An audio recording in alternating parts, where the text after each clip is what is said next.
If you want more power, better vision, and a bulletproof mindset, then I would like to welcome you to CG Plus, Complete Games Online Player Development Center. Now, baseball and softball players of all ages and skill levels can access a multimedia experience providing education and instruction on your personal mobile platform. Rob Cruz has put together an online video portal, a remote hitting program, as well as a series of online hitting courses boasting a curriculum that features pitch recognition strategies, power, video analysis, mental skills, and then some. For more info, log on to www.cg.plus. That's www.cg.plus to find out how you can complete your game today.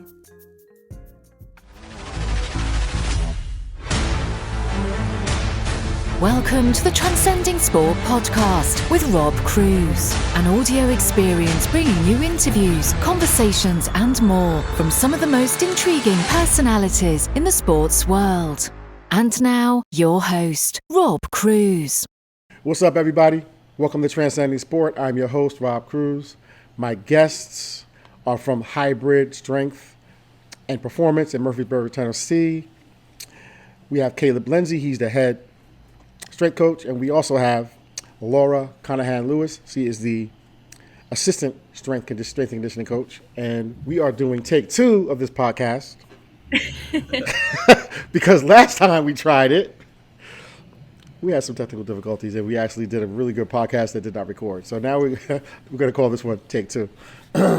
Guys, welcome back to the show again. How you doing? Thank you. Good to see you guys. Yeah. Actually, I don't have the same clothes on either. I said, you know what, I'm just going to wear something different, whatever. Because the same thing. So I wanted to start off. I love introducing my audience to new people, new perspective, fresh perspectives. Obviously, people who I never bring my audience people who are not really good at what they do, which is why I'm so grateful that you guys were able to do this again. And so just kind of, if you want to start off, I'd like to get my guests to kind of know, like, why you do this. Man, I think growing up in sports, from the time I could walk, I was playing something, baseball, basketball, football, whatever it could be. Yeah. Settled on baseball. My senior year, quit playing basketball and decided that it was time to really gain weight. I signed to play in college, and I was a soaking wet 6'2", 155-pound kid, and they sent me a picture of the catcher in front of me and said, look, he's 230, figure it out. So I did what every high school kid does. I started lifting like a bodybuilder. I started eating terribly, eating everything I could find. I got to 230 in 9 months, but I was slow. I was tight. I was rigid. I wasn't explosive. And really, to be honest, wasn't that strong. I was just bigger. So got to college and ran all that off in the first month. Got back to like 205.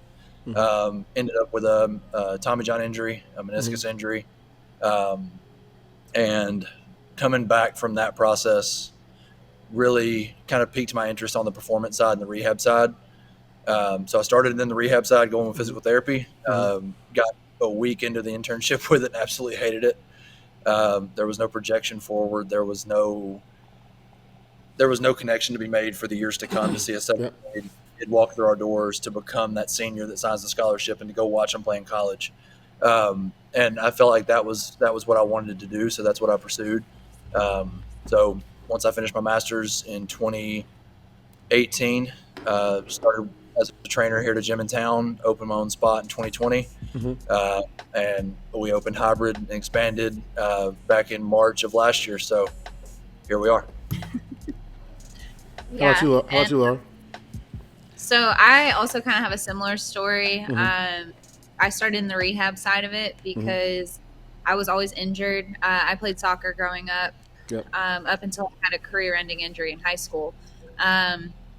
Ended up with a complete ankle reconstruction, was told I can't play anymore. And spending as much time in PT as I did, it really piqued my interest in the exercise science side of things. Kind of the same thing. I spent a few weeks in my internship and did not enjoy it. and ended up on the performance side as well. So very similar story. And we met in grad school in 2016. Yeah. 2016. So we've been friends ever since, and always joked about having a place that we were at together, and it's finally worked out in October of 2020. Yeah. Yeah. Love that. COVID happened, and she got laid off where she was in Pennsylvania, and we luckily we were able to stay open at the first place I opened, and kind of quietly grew. And in November of 2020, we went to a wedding, and on the way back, I was like, okay, I'm telling people no, like every day, because I don't have hours. Like, I need a coach. And so we made it work. She moved down here, and then by April of 21, I was like, oh crap, we've outgrown where we are, and held on through the winter, and got over here to Triple Threat and tripled in size when we moved. And that's how we connected. Because Triple Threat, for those who don't know, is one of the multiple facilities that I've co-branded my curriculum with. And they're going to be teaching the Rob Cruz / Complete Game training curriculum for hitters. And utilization of technology, tech implementation, and things like that. And you guys are in the space, sharing that space. And it's literally like you come out of the batting cage area, and you hang a left, and you go through the door, and you're there, like without even leaving the building. Yep. It's the next room, actually. Yep. So the coming together of the strength trainer,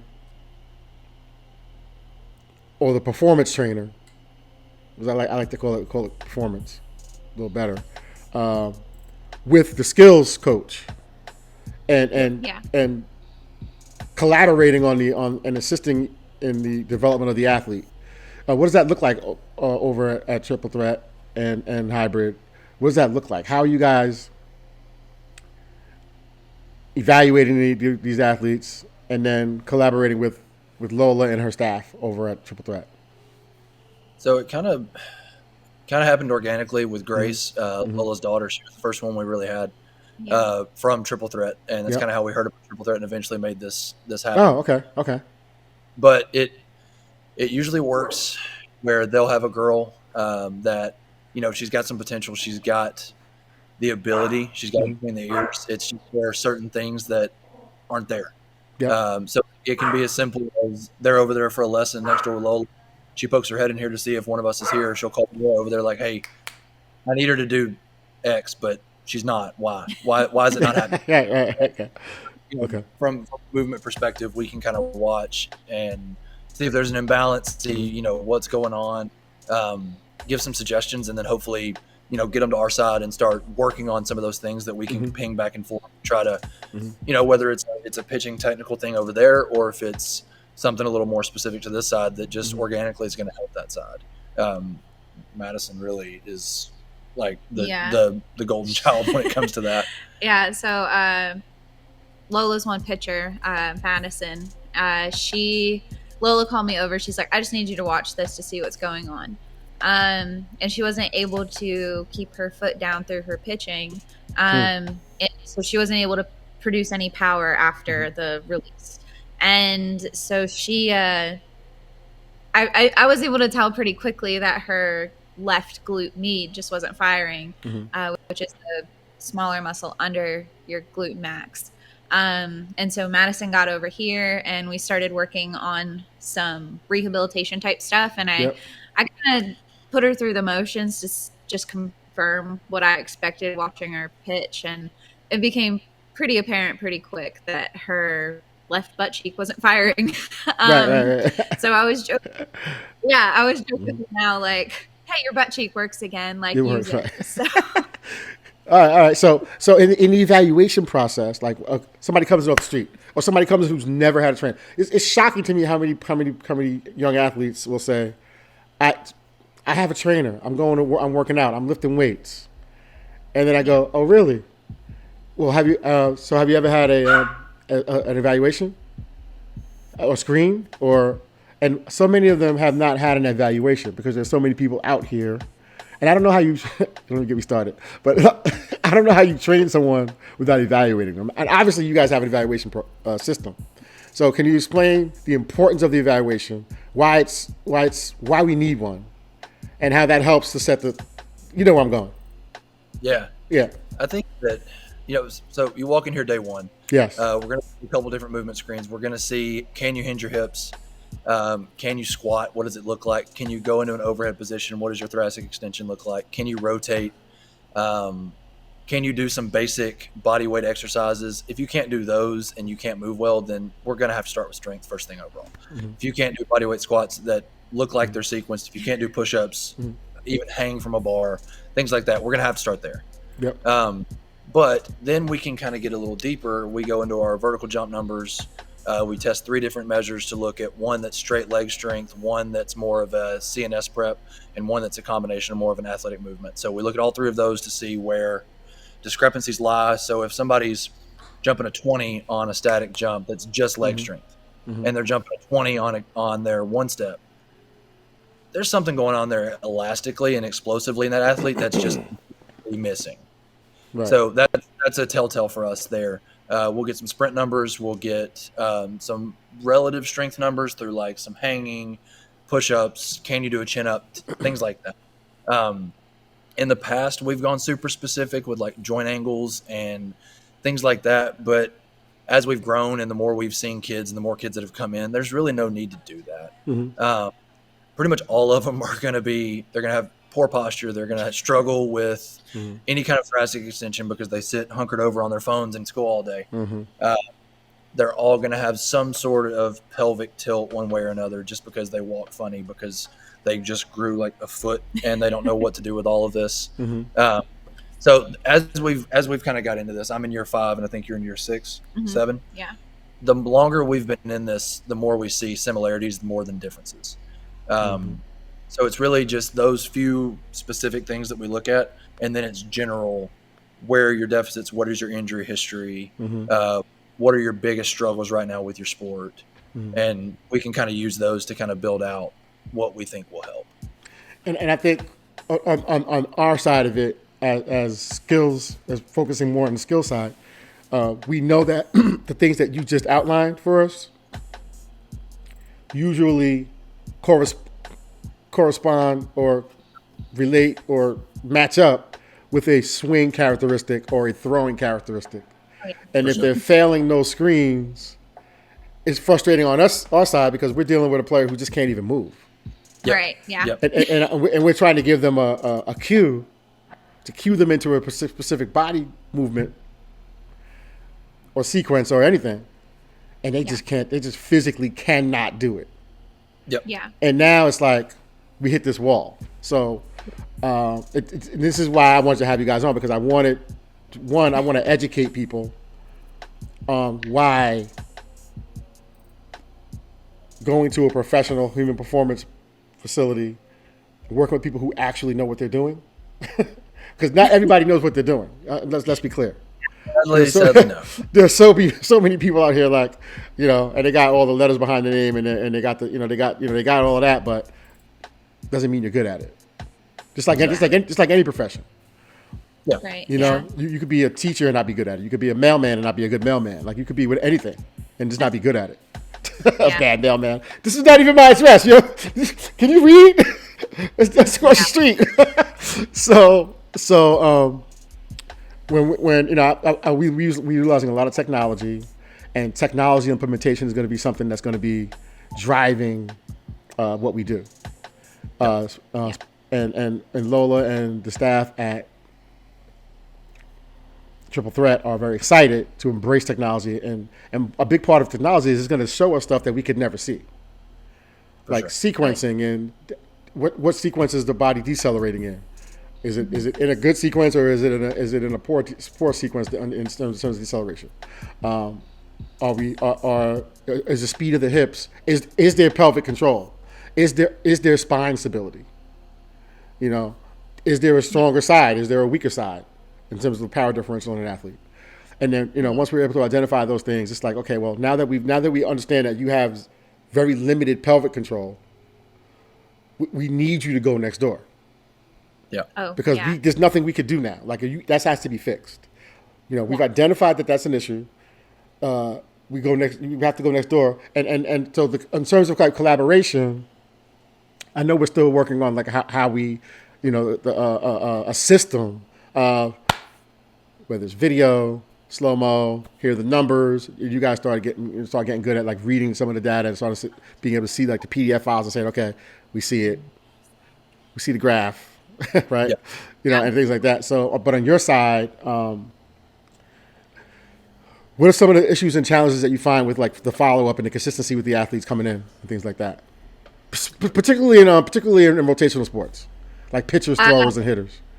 Yeah. So with the demands of especially baseball and softball, and not only their school seasons but their travel seasons and their fall seasons, and coordinating with pitching coaches, catching coaches, hitting coaches, all of that. And because it's Thursday, we have a 4-hour practice. Yeah. And all of like. There's a whole lot of scheduling going on. So keeping them consistent through the year is a big challenge. Just finding the time, like them, especially if they can't drive yet, them finding the time with their parents to get them over here. But the importance of in-season training cannot be like, I can't like preach it enough. Because if you're not training in season, then even just like once or twice a week to maintain what you've gained in your off season, then your strength is going to fall off, your power is going to fall off, and you're going to get to the postseason and you're not going to have the same strength that you entered the season with. And not only that, when you finish your season, you're at a lower level than when you started. So you have to work harder to get back to where you started, whereas the people that maintained it through the season, they're a jump ahead of you. Way ahead. So what would it look like if you were, and obviously you know the benefit of it, so if you had a child that played sports, and if you had a 15-year-old who was a baseball or softball player, you would know, oh no, it's off season, we have to keep this going. You gain all this momentum from the off season to the preseason, now we go to in season, and I realize you don't have a lot of time. So what would be, if you were a parent, how would you reorganize? How would you structure a time management system or plan for a typical high school athlete? What are your recommendations to get people to? Okay, here's a great way that we can keep this going. Whether it's remotely, whether you're coming in 5 a.m. before school, I don't know. But what would you got? What would you say? So hits a little closer to home now. Got an almost 6-month-old daughter now, so of course thoughts go through my head like crazy. Of course. So it's a little fresher on my mind to try to figure it out. So really one of our first implementations was we started doing a 6 a.m. athlete group 3 days a week. And it's not for everybody. I'll say that off the bat. We've got some kids that just might as well not even show up because they're still so tired. And these are the ones that get enough sleep at night and still they're just not a morning person. It's not going to work. We've got some that thrive on it. That's their time. That's the only time they come. They feel better at that time. When they come in the afternoon, they're like, "Well, this sucks." So that was one of our first big things. I think on our end, it's availability, which can be frustrating at times because there will be hours where I think right now we have 11 opportunities for our kids to get in a week that train in one of our groups. That way they have the options. So sometimes that's 25 kids on the floor. Sometimes it's 2. It just depends on what everybody's schedules are looking like. So on our side, it's availability. I think something else that we've done really well with is homework. If there are big rocks that we've got for a kid, if he has to stay consistent on A, B, and C, you can do A, B, and C elsewhere if you need to. Yeah. If that's, in PE, if you've got a lifting class during school, and y'all don't have something because it's game day and you can sit out on game day, your A, B, and C are going to make sure that you're performing how you need to that night. If it's some of our younger kids, whether it's, having some bands and a TRX at home, and before you go to school, you do your sets, stuff like that to take some of the structure out of it. Yeah. And I mean, obviously it's going to be more intense here. It's going to be more hands-on here. It's going to get the most benefit, but we're not just going to throw everything out because you can't get here. Right. You're 2 to 3 times a week. Like if it's once a week that you can get in here and once a week that you can do some stuff at home, whether it's ISOs, whether it's some body weight, it's extra band work, extra mobility, whatever it is, that's the message that we've preached is consistency. One of our one of our main sayings here is consistent, intentional work. We're going to be consistent with our time. We're going to be consistent with the things we have to do. We're going to be intentional with our time and the things we have to do. We're also going to put in the work. And when those three things line up and they're consistent about their food, their sleep, their prehab, their mobility, their warm-ups, their cool-downs, when all of those things line up, man, those are the ones that we get to sit back and enjoy and watch. Yeah. Yes. They come in and surprise us weekly because they get the full benefit out of what we're trying to do here. Yeah. Those are the ones that we're like, dang, they make us look really good. Like we watched a 165-pound kid deadlift 530 for 2 this morning. At 6 a.m. Yeah. That's pretty good. It has a standing broad jump of over 11 and a half feet. Like, he's a genetic monster most, but to us, we know that, yes, his genetics play a big role in it, but he also eats what he's supposed to. He goes to sleep by 8, 9 o'clock every day. He's in here 3, sometimes 4 days a week, and he does what we ask. He does what he's supposed to do because he wants to play at the next level, and he understands the sacrifices needed. He bought in from day one, and he's Buy-in is huge. Yes. So, yeah.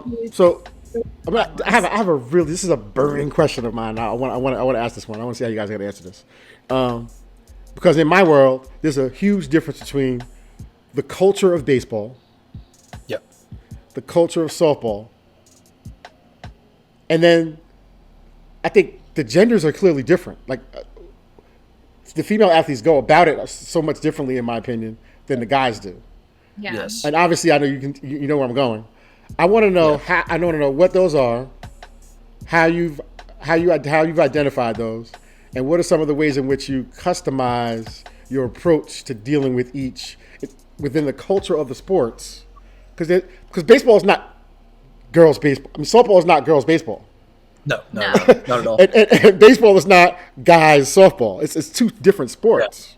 Yeah. And some people don't get that, you know. So what are some of the ways that in which you have some things that you've identified, and how have you customized your approach to each to make sure that you're getting to them where they are, like you're meeting them where they are?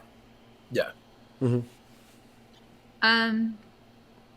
I mean, we kind of go kid to kid too, because there's some that we can just like lay into, and they're going to be like, "Sir, yes, ma'am, I'll do it." There's others that if we laid into them like that, they'd be in a puddle, and we'd have to like build them back up before they can move on to the next thing. And that's across all genders. It doesn't matter. As far as female athletes go, I actually started a program called Pow Herful, and it is tailored specifically to the female athlete. And we go over everything from mental health to game day eating, game day, like after game eating, team, sleep, recovery, and then what injuries female athletes are more likely to see, just because of the laxity of our ligaments and tendons. Especially, it even depends on where you are at in the menstrual cycle, because the higher estrogen can cause more injury risk. Our hips are a little bit wider skeletally, and the way it aligns with your knees is why you see a lot more torn ACLs in female athletes as well, because that space where the ACL runs is a lot more narrow. So I definitely focus on a lot of like hip and knee stability with my female athletes, shoulder stability, and then just making sure they're cognizant of, we really have to focus on their landings and change their direction a little bit more, because statistically females are more likely to land upright, and they're more likely to change direction on one foot, which is when an ACL injury typically occurs, is that plant and pivot motion. Well, and on that too, especially, and you'll know from your performance side right now, younger athletes are more skilled at certain maneuvers in their sport at a lot younger age. You know, especially you never saw girls 10, 11, 12 years old laying out, making these diving catches 10 years ago. You never saw them making these acrobatic diving plays. Yeah. So nobody was training for it. Nobody was preparing them to do it. So at that younger age now, they're so much more competent in their sport that their bodies aren't even ready for it yet. That's why you're seeing these injuries so much younger. So our middle school girls, last night, we had probably 6 of them in here. Yeah. I think the lightest squat in the room was like 125, 135. Because we were trying to bulletproof these girls to try to mitigate some of that injury risk. Yeah. Especially our girls. Now, our girls, from a motivation and buy-in standpoint, and you're talking about training them differently, our girls work their faces off. Yeah. We don't have to say a word to them. They come in. Now they're going to have fun. They're going to laugh. They're going to cut up. They're going to throw chalk at each other because it's a gym. But when it comes time to get under the bar, dadgummit, they're going to get under the bar and they're going to work. They are self-motivated a lot easier than our guys are. Yeah. Exactly. I see the same thing. Yep. Yeah.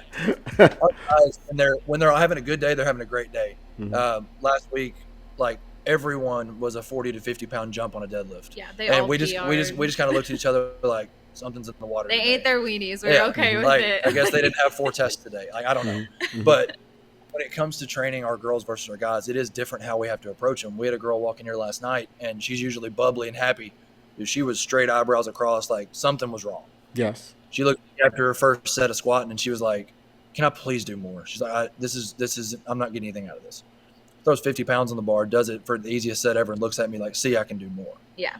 So that's the kind of environment we want, where they know that if they look at us and say, "Hey, I need to be pushed more," great, do it. Let's go. As long as you're safe, and as long as we're here to watch, dude, go for broke. That's why we're here. We're here to facilitate your growth, and when we can have them motivated rather than us motivated, we're finally onto something. When they clicked, when they see the importance of it, like, we can step back. Like, we brainstorm on the program, we brainstorm on the things here and there, but when they come through the door knowing that, hey, I'm here to get better, I'm here to work, and I'm gonna get better, and I'm gonna work, that's the fun stuff starts happening. Yeah. That's good. That's great stuff. That's great. So I'm finding that, like, when my athletes who actually have trainers come in the cage, and we're taking these hacks and we're doing the measurements, and the exit velocities start to get better. Because for me, I can, and I want to talk about ground. I want to talk about ground force today, if you have time to go into that, because I'm finding that because I've measured so much ground force, and if you look at ground force with video and you see what type of movement patterns have to happen to maximize ground force reaction, I now have the ability to eyeball it better than I used to eyeball it. Yeah. Because I know when it looks like that, I know what numbers I'm going to get versus when it looks like that. Sure. So when I'm able to explain that to my athletes, then they say, yeah, I can feel the difference because and I use an analogy now. I've been using the analogy that I've been using that's really effective now is, in a car, does the engine move the wheels or do the wheels move the engine? Yeah. You know, and I have them answer that question. Yeah. And then I say, well, in your swing, is it your foot that's moving the body, or is it your body that's moving your foot, and your foot allows your body to continue? Yeah. And I need you to understand that, because you gave me the right answer, but you're not doing that answer. Exactly. Yeah. And then you know, we talked about before how we're working with a generation who is a lot more visual Yeah. than they are kinesthetic.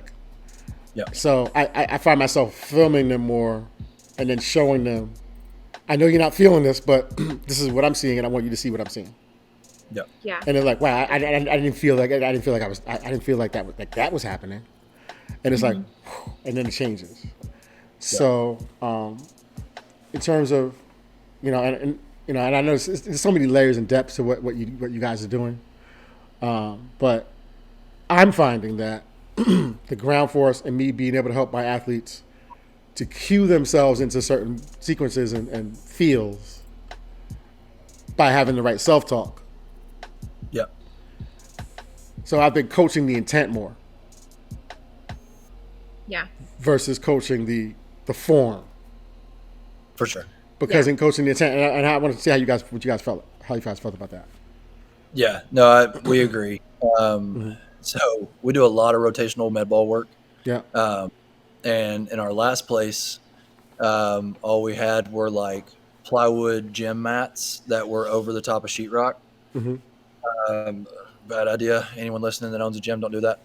And we used to joke with our kids, like, we're not wanting you just to throw a med ball. I want you to try to break the freaking ball. Like, I want you to, every throw, I want as much force as you can put in the wall. So that backfired on us, and it looked like the Kool-Aid man had run through them when we took the pads down because the sheetrock was destroyed. So, yeah, at our place now we have reinforced steel that has 3/4 inch plywood over the top of it. It's not going anywhere.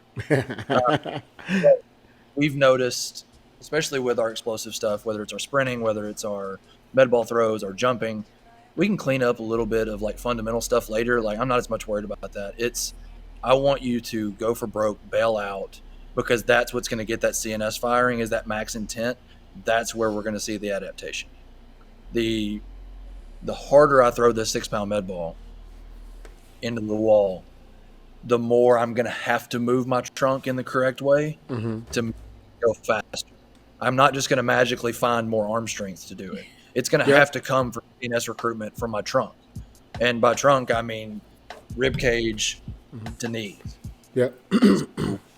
It does come down to that max intent, like you were saying.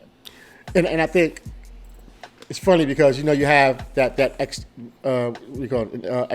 extrinsic mindset, and sometimes or the extrinsic or the external focus, right, versus the internal focus. So sometimes I'm finding that a lot of kids, because the culture of instruction, the culture of the one-on-one lesson has been death by cues. Coach, please tell me. You got to tell me something every swing. Yeah. And we've taken away the athleticism.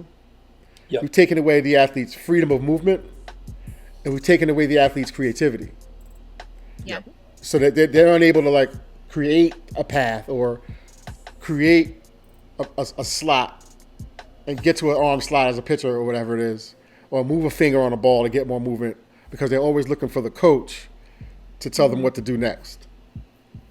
And when I'm able to give my athletes the freedom to be externally focused, it's better for me to say, hit the next 3 over the fence.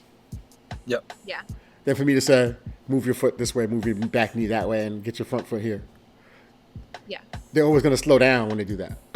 They're always going to slow down when they're more internally focused. But if I say hit it over the fence, what are they going to do? They're going to speed it up. They're going to swing it harder. So it's that's why I think that when the coaching environment for the skills frees the mind to be able to do those types of things in practice, and we're creating the same emotional context of a game in practice, and then they go next door and the strength coaches are on the same page, we're creating a different mindset. Truly. Yeah. And I think if it's 80% mental, we can't sidestep that. We have to deal with that. And everybody, like you said, everybody's coming in with different mentalities and different mindsets, different levels of confidence. Kids have been told different things. They're coming from different cultures that are cultivating winner mentalities, and somewhere in between, going lower than that. So, so it's. But I know you mentioned, and I'm not going to hold you guys too long, but I know you mentioned sleep, nutrition, right? The video game. You know where I'm going. The video game heads. I gotta stay up till 1 a.m. because I might miss a TikTok, and if I miss a TikTok, oh my gosh, right? And our kids are playing tired. And they're competing tired. Yeah. Yeah, no doubt. Yeah. Our rule here is if you play tomorrow, you go to sleep today. So that they're not up at like 1 a.m., 2 a.m. because they play that day. They have to go to bed today. So. I love that rule. And I'm going to steal that, just so you know I'm stealing that. So simple, it's hard. Yeah. Because you're like, oh, let me go to sleep. I got a game today. What?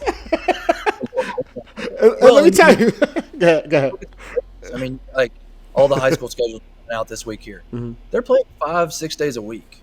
Yeah. So you get one bad night of sleep, you've ruined 3 games because you're not going to catch up. Yeah. So the only option then is on Sunday, you sleep until 2:30 in the afternoon, then you're groggy and you're already set up bad for the rest of the week. Mm-hmm. So the analogy we use with them for sleep is, Nissan Stadium, which is where the Titans play here in town. So if the game ends at 8 p.m., it takes the staff until midnight, 1 in the morning. It takes them we'll say it takes them 8 hours to round it off, to clean the stadium, to prep it for the next event, to count the money, to get the tills, to do everything, and it's restocked for the next place. So now the next day, the next event, you only give them 6 hours to do that. There's going to be some trash left on the field. There's going to be some money unaccounted for. So now you start giving them 4 hours. Now all of a sudden you're going to have a stadium that's full of trash, a stadium that has no idea where anything is. Oh yeah, by the way, that stadium is your brain. Now go try to play a highly technical game and play 5. Yeah.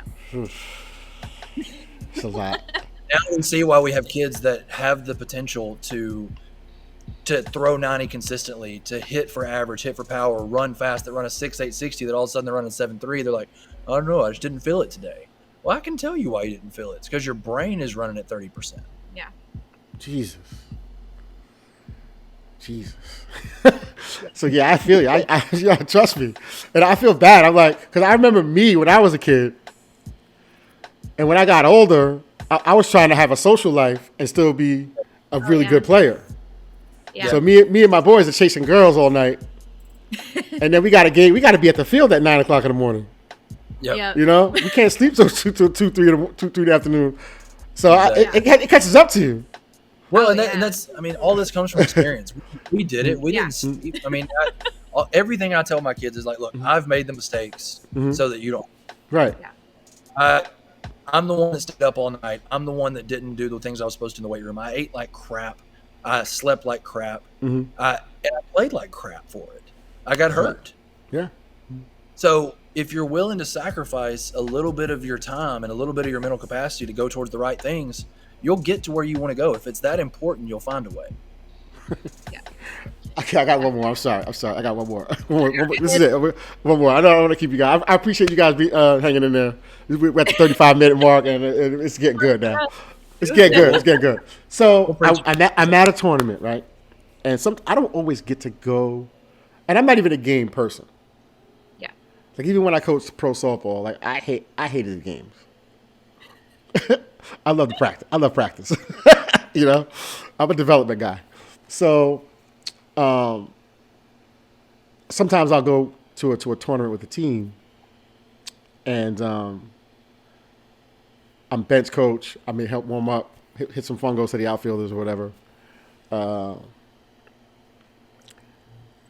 And in between games, I see girls coming back from like with like nachos, with cheese, soda. I'm like, yo, you guys drink soda on game day? First of all, it's 100 degrees. You got a soda and nachos. Yeah. Please talk. Please help me. Help us. I mean, nachos taste good. Don't get me wrong. Nachos taste good. I get it. But we got a game in like a half an hour. We're about to warm up in half an hour. You're over here with a big old thing of nachos and a soda. Yeah. Yeah. And I know it's part of the culture of concession stands at baseball, softball, any game you're gonna go and they have those like dollar cheese pizza slices, like the cheese. But they make coolers for a reason. They make coolers. Yeti can stay cold for a long time. They do. And as my former director, when I was at a facility in Pennsylvania, he said, you don't put Mountain Dew in an engine because it's not going to run. You got to put the right stuff in the engine to make it run efficiently and to actually have it work. And we preach nutrition to our kids up and down. Like, you can't go play on Dino Nuggets and Skittle. But Coach Laura, it tastes better. Coach Laura, it doesn't taste good though. Yeah, I know. There are ways. There are ways. Get back to being inconsistent, intentional, and finding the ways and finding a way to make it work. Yeah, and I think we have a sign above our door that says "Go eat." So when they're leaving, that's our message: "Go eat." But I should put in parentheses under it, "Not crap." Yeah. But right. So, and I think. So go ahead. I'm sorry. You're good. Night before. When does hydration happen? it 24/7. It should be happening 24/7. Yeah. But especially if you're playing in the heat like it is down here in the swamp of Tennessee, and especially if you're outside like at a tournament for a long amount of time, you need to be rehydrating the whole time you're playing. You should be drinking at least every 20 minutes. After an hour or so, you need to be adding in something like a Powerade or Gatorade that has some electrolytes to put back in you.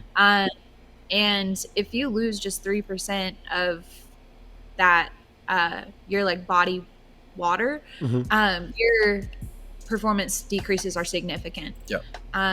So people don't focus on that as much. But it's one of the bigger factors in keeping up performance throughout something like a tournament or hot weather, baseball or softball, or any sport. Yeah.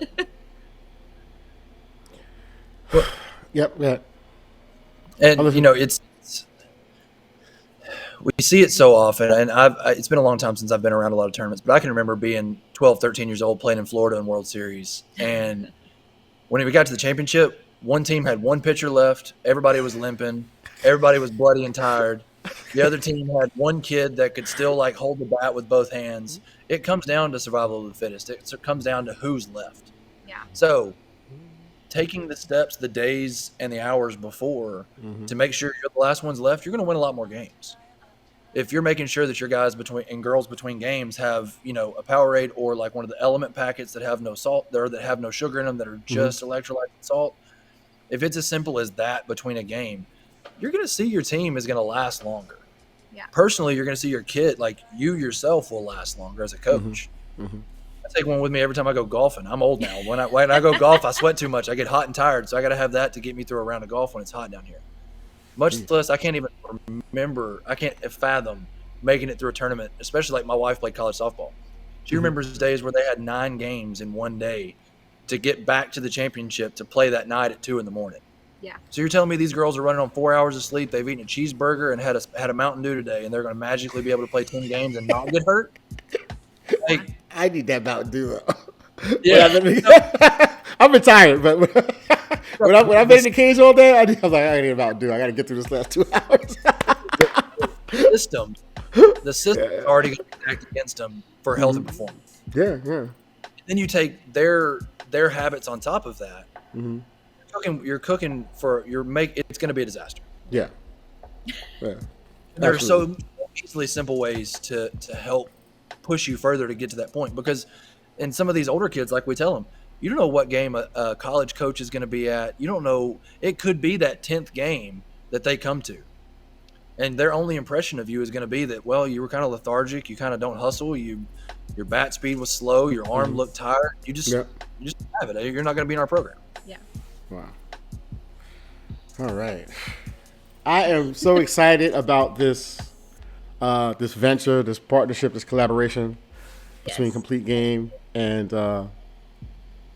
Triple Threat and Hybrid, and we're looking forward to changing, the face of the sport in Tennessee, and giving athletes who have aspirations to be elite the resources and the people to give them the guidance and the mentoring to help them get where they need to get to in all aspects of performance.